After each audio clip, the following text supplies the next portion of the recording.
വിശുദ്ധ മത്തായിയുടെ സുവിശേഷം 28-ാം അധ്യായം 1 മുതൽ 20 വരെയുള്ള തിരുവചനങ്ങൾ. പുനരുത്ഥാനം. സാബത്തിനു ശേഷം ആഴ്ചയുടെ 1-ാം ദിവസം രാവിലെ മഗ്ദലേന മറിയവും മറ്റേ മറിയവും ശവകുടീരം സന്ദർശിക്കാൻ വന്നു. അപ്പോൾ വലിയൊരു ഭൂകമ്പമുണ്ടായി. കർത്താവിൻ്റെ ദൂതൻ സ്വർഗത്തിൽ നിന്നിറങ്ങി വന്ന് കല്ലുരുട്ടി മാറ്റി അതിന്മേലിരുന്നു. അവൻ്റെ രൂപം മിന്നൽ പിണർ പോലെയായിരുന്നു, വസ്ത്രം മഞ്ഞുപോലെ വെളുത്തതും. അവനെക്കുറിച്ചുള്ള ഭയം നിമിത്തം കാവൽക്കാർ വിറപൂണ്ട് മരിച്ചവരെ പോലെയായി. ദൂതൻ സ്ത്രീകളോട് പറഞ്ഞു, ഭയപ്പെടേണ്ട, ക്രൂശിക്കപ്പെട്ട യേശുവിനെയാണ് നിങ്ങൾ അന്വേഷിക്കുന്നതെന്ന് എനിക്കറിയാം. അവൻ ഇവിടെയില്ല. താൻ അരുളി ചെയ്തതുപോലെ അവൻ ഉയർപ്പിക്കപ്പെട്ടു. അവൻ കിടന്ന സ്ഥലം വന്നു കാണുവിൻ. വേഗം പോയി അവൻ്റെ ശിഷ്യന്മാരോട്, അവൻ മരിച്ചവരുടെ ഇടയിൽ നിന്ന് ഉയർപ്പിക്കപ്പെട്ടെന്നും നിങ്ങൾക്ക് മുൻപേ ഗലീലയിലേക്ക് പോകുന്നുവെന്നും അവിടെ വെച്ച് നിങ്ങൾ അവനെ കാണുമെന്നും പറയുവിൻ. ഇതാ, ഇക്കാര്യം ഞാൻ നിങ്ങളോട് പറഞ്ഞിരിക്കുന്നു. അവർ കല്ലറ വിട്ട് ഭയത്തോടും വലിയ സന്തോഷത്തോടും കൂടെ ശിഷ്യന്മാരെ വിവരമറിയിക്കാനോടി.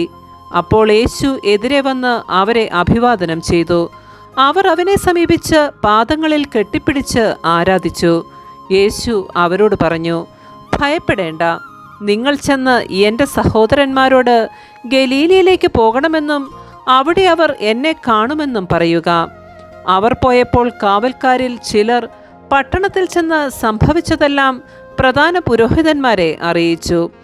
അവരും പ്രമാണികളും കൂടി ആലോചിച്ചതിനു ശേഷം പടയാളികൾക്ക് വേണ്ടത്ര പണം കൊടുത്തിട്ട് പറഞ്ഞു, ഞങ്ങൾ ഉറങ്ങിയപ്പോൾ രാത്രിയിൽ അവൻ്റെ ശിഷ്യന്മാർ വന്ന് അവനെ മോഷ്ടിച്ചു കൊണ്ടുപോയി എന്ന് പറയുവിൻ.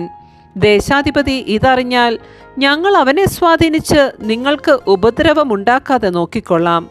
അവർ പണം വാങ്ങി നിർദ്ദേശമനുസരിച്ച് പ്രവർത്തിച്ചു.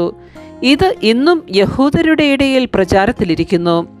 യേശു നിർദ്ദേശിച്ചതുപോലെ 11 ശിഷ്യന്മാരും ഗലീലയിലെ മലയിലേക്ക് പോയി.